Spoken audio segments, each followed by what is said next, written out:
Hello friends, good afternoon. मेरा नाम है रूपेश कुमार महतो और आपका हमारे यूट्यूब चैनल में वेलकम है। तो यहाँ हमने क्लास 11th का चैप्टर 9 फिजिक्स का जो कि मैकेनिकल प्रॉपर्टीज ऑफ सॉलिड है उसका हमने इम्पोर्टेंट टॉपिक्स का वीडियो कवर कर लिया है। तो अभी मैं कुछ इम्पोर्टेंट न्यूमेरिकल्स को लेकर आया हूँ, ठीक है, इस चैप्टर का। तो चलिए इसके कुछ इंपॉर्टेंस न्यूमेरिकल को देखते हैं और उसका सॉल्यूशन करने का प्रयास करेंगे हम लोग। तो चलिए इसका सॉल्यूशन को हम लोग समझते हैं। पहला क्वेश्चन देखते हैं कि क्या है इसका न्यूमेरिकल में।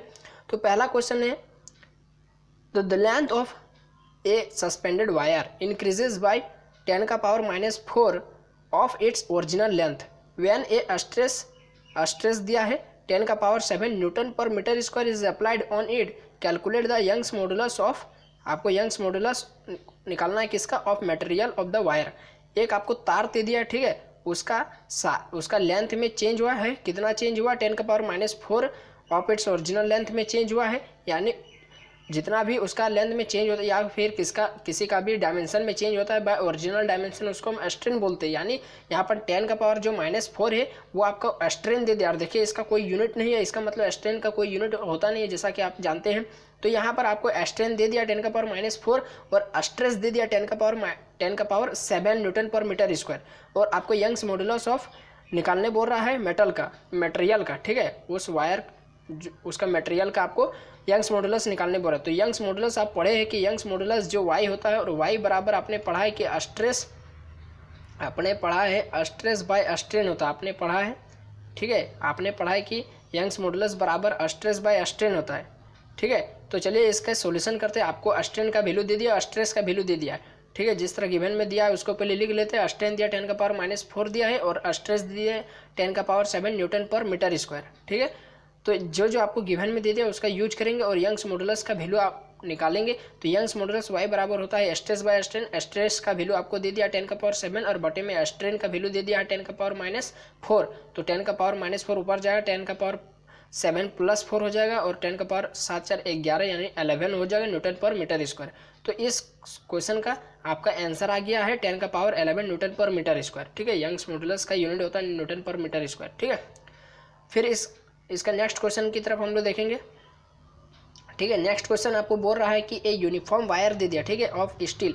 वो वायर किस मटेरियल का है, स्टील का है, ठीक है, ऑफ लेंथ, जिसका लेंथ आपको दे दिया है, एल का वैल्यू दे दिया 2.5 मीटर एंड डेंसिटी आपको दे दिया है 8.0 ग्राम पर सेंटीमीटर क्यूब वेट, और उसका मास दे दिया है 50 ग्राम, ठीक है। और when stretched by a force of 10 kilogram force, जब 10 किलोग्राम फोर्स उस पर लग रहा है, ठीक है, यानी फोर्स का वैल्यू आपको दे दिया 10 kilogram force, the length increases by 2 millimetre, यानी उसका आपको चेंज इन लेंथ दे दिया है, यानी डेल्टा एल का वैल्यू दे दिया है 2 मिलीमीटर, ठीक है।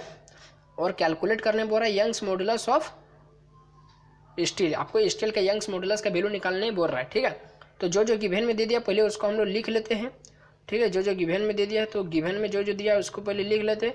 तो ये आपको एल का वैल्यू दिया है, यहाँ से एल का देखिए, यहाँ पर फोर्स को आप देखिए कि फोर्स किस में दिए, किलोग्राम फोर्स, यानी इसको आप डाइन में चेंज कर लिए, ठीक है। और ज़्यादातर इसका वैल्यू सब देखिए, ज़्यादातर आपको जो वैल्यू दिया है ना वो सीजीएस में दिया है। तो हम जो सीजीएस में नहीं दिया उसको भी सीजीएस में कन्वर्ट कर लेते हैं। तो एल का वैल्यू 2.5 मीटर दिया है, उसको हम सीजीएस में सेंटीमीटर में चेंज कर लेते हैं। तो 2.5 कोमा हटेगा, ऊपर में पॉइंट हटेगा तो नीचे में 10 आएगा, और मीटर को सीजीएस यानी सेंटीमीटर में चेंज करने के लिए 100 से गुना करते हैं तो 250 सेंटीमीटर हो जाएगा। आपको डेंसिटी दे दिया है 8.0, या इसको आप 8 भी लिख सकते हैं, 8 ग्राम पर सेंटीमीटर, क्योंकि ये पहले से सीजीएस में दिया है। आपको मास दे दिया 50 ग्राम, ये भी पहले से सीजीएस में दिया है। आपको फोर्स, आपको डेल्टा एल का वैल्यू 2 mm दिया है, तो इसको आप सीजीएस में चेंज कर लीजिए सेंटीमीटर में। तो 0. भागा दे दीजिए 100 से, ठीक है, भागा दे दीजिए 10 से दे दीजिए तो सेंटीमीटर में आ जाएगा, ठीक है। तो सेंटीमीटर में 0.2 सेंटीमीटर आ गया। फोर्स आपका आ गया कि 1 किलोग्राम फोर्स, 10 किलोग्राम फोर्स है तो आप जानते हैं 1 किलोग्राम फोर्स बराबर होता है 9.8 न्यूटन। तो 9.8 न्यूटन लिख दिया और 1 न्यूटन बराबर होता है 10⁵ डाइन। तो इस तरह पूरी हम इसको डाइन में चेंज कर दिए।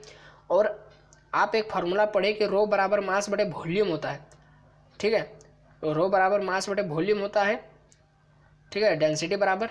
तो यहाँ से हम एरिया को निकालने का प्रयास करेंगे, क्योंकि यहाँ पर क्वेश्चन में सब कुछ हमको दे दिया, केवल एक एरिया नहीं दिया, जिससे हम यंग्स मॉडुलस का वैल्यू नहीं निकाल सकते बिना एरिया के। तो एरिया हम निकालेंगे तो, और डेंसिटी जिससे दिया उससे हम डेंसिटी से निकाल सकते हैं। तो डेंसिटी बराबर मास बाय वॉल्यूम होता है, तो मास बाय वॉल्यूम होता है, तो वॉल्यूम को हम L into B into H लिख सकते हैं, ठीक है। लंबाई इंटू चौड़ाई इंटू ऊंचाई लिख सकते हैं। तो लंबाई इंटू चौड़ाई को हम क्या लिखते हैं, हम एरिया लिखते हैं।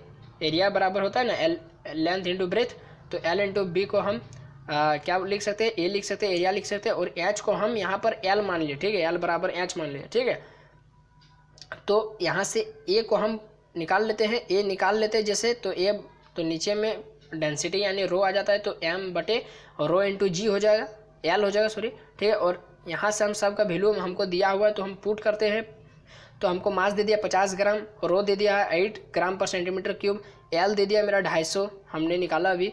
और इस तरह हम इसका सॉल्यूशन करके मेरा आंसर आता है ए बराबर आता है, यानी एरिया मेरा आता है 0.025 सेंटीमीटर स्क्वायर आता है, ठीक है। तो जब हमको एरिया मिल गया तो हमको टोटल सब कुछ मिल गया, टोटल इन्फॉर्मेशन मिल गया। अब हम यंग्स मॉडुलस का वैल्यू आसानी से कैलकुलेट कर सकते हैं, क्योंकि Young's modulus is equal to होता है स्ट्रेस बाय स्ट्रेन। तो स्ट्रेस को हम लिख सकते हैं फोर्स पर यूनिट एरिया, और स्ट्रेन यानी change in length by original length. तो इस तरह जब इसको हम वैल्यू सबको पुट करके जब इसको सॉल्यूशन करते हैं, तो मेरा आंसर आता है यूनिट में आता है डाइन पर सेंटीमीटर स्क्वायर में आता है। तो कितना आता है जब इसको सॉल्यूशन आप कर लीजिएगा, ठीक है, इसको थोड़ा सा देख लीजिएगा, तो 4.9 इंटू 10 का पावर 11 डाइन पर सेंटीमीटर स्क्वायर आएगा, ठीक है। इतना आपको क्लियर हो गया।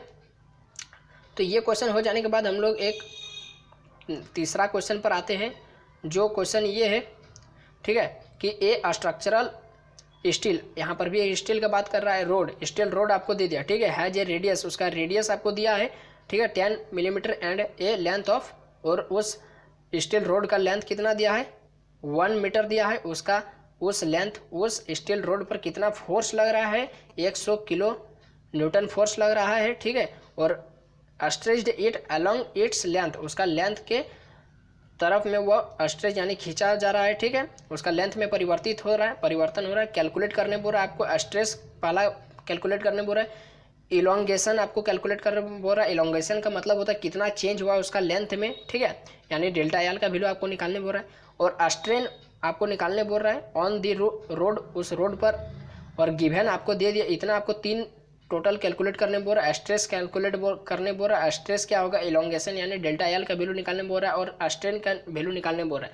और आपको यहाँ पर यंग्स मॉडुलस, ठीक है, यंग्स मॉडुलस स्टील का दे दिया आपको, गिवन में दे दिया यंग्स मॉडुलस स्टील का 2.0 इंटू 10 का पावर 11 न्यूटन पर मीटर स्क्वायर आपको दे दिया। तो इतना पहले जितना भी डिटेल आपको दिया उसको आप इन्फॉर्मेशन को लिख लेते गिवन में, ठीक है। जब हम इसको गिवन में लिखते हैं तो यंग्स मॉडुलस का वैल्यू सबसे पहले लिख लेते हैं, 2.0 इंटू 10 का पावर 11 न्यूटन पर मीटर स्क्वायर दिया है, रेडियस दिया है 10 मिलीमीटर, इसको आप मीटर में चेंज कर लीजिए। सब देखिए यहाँ पर फोर्स आपको किलो न्यूटन में दिया है, तो ये यानी ये न्यूटन में, यानी ये SI में दिया है, तो SI में सब को चेंज कर लेते हैं, ठीक है।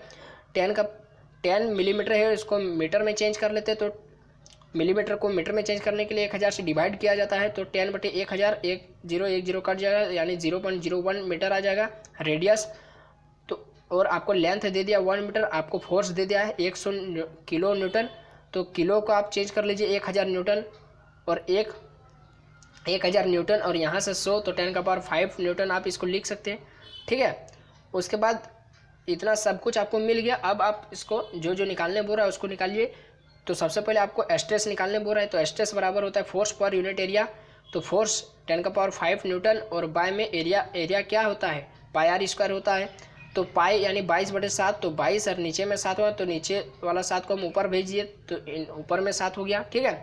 तो 10 का पावर 5 न्यूटन इंटू 7 बटे में 22, और यहाँ से आर स्क्वायर, तो देखिए आर आपको यहाँ पर 0.01 मीटर आया था, तो इसको आप 2 बार लिख दीजिए, स्क्वायर में है इसलिए, तो 0.01 इंटू 0.01, तो यहाँ से दोनों से पॉइंट हटाएंगे, तो दोनों के ऊपर में 100 चढ़ जाएगा।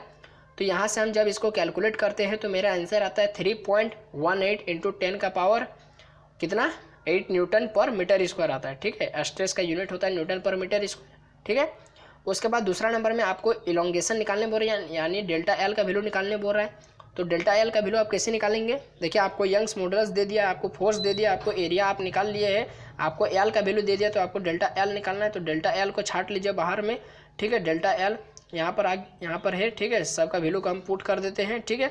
तो सबका वैल्यू जब पुट कर देते हैं तो इस तरह डेल्टा एल का वैल्यू को हम यहाँ से डेल्टा एल को छांट कर सबको सॉल्यूशन कर देते हैं। तो मेरा आंसर आता है 1.59 इंटू 10⁻³ मीटर।